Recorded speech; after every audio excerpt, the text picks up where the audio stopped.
Here's a shocking truth about all-on-4 implants. Most failures happen before the surgery even begins, and it's all because of one critical step that gets skipped.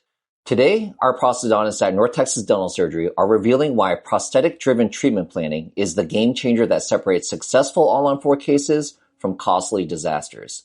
We'll explain why the old place implants first and figure out teeth later approach from the 80s is still causing problems today, and how modern treatment planning works backwards from your final smile to ensure everything fits perfectly. And wait until you hear about the patient case we mentioned at the end, where poor planning led to an implant that had to be removed because there wasn't enough room for the actual tooth.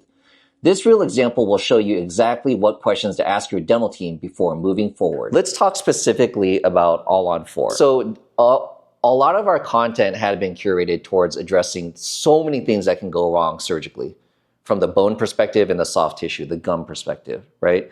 Then there's also the restorative aspect, right? So tell us in regards to kind of like the restorative aspect, what are some things that patients before they are considering doing an all-on-4 that they need to really understand about the, again, the restorative aspect of all-on-4? What should they know before, again, while they're doing their research?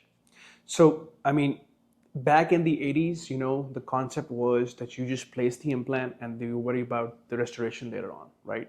But nowadays, for the last 20, 30 years, all the focus is on prosthetic-driven dentistry. What does that mean? Prosthetic dentistry essentially is that you kind of start with keeping the end in mind, which is the final restoration. So you design your restoration first, you engineer, and you kind of take into account all the engineering, the biomechanics, the forces, and the space required. And then you execute your surgical planning. So it has to go hand in hand, because once the surgeon places the implants or does the surgery, he's done. And why is the patient coming to you for? He's coming for that crown, that tooth.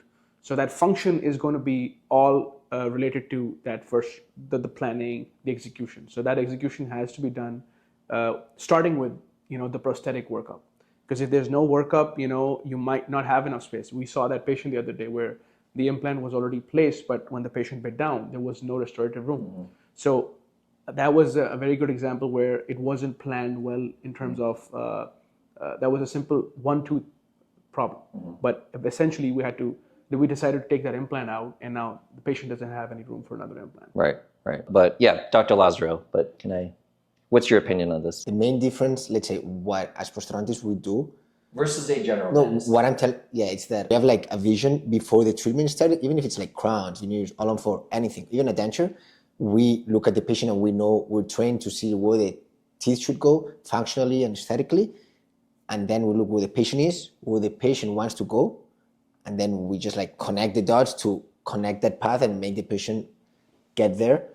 So as Dr. Said was saying, I think the most important thing is that understand the changing mindset in which I know you're a periodontist, but you need to listen to us, because we decide where the teeth have to Absolutely. go. And at the end of the day, and patients want teeth. They don't care how many implants we place. They don't care the number of implant, the brand of the implant, the size of the implant. They just want teeth, pretty teeth, and be able to eat and talk.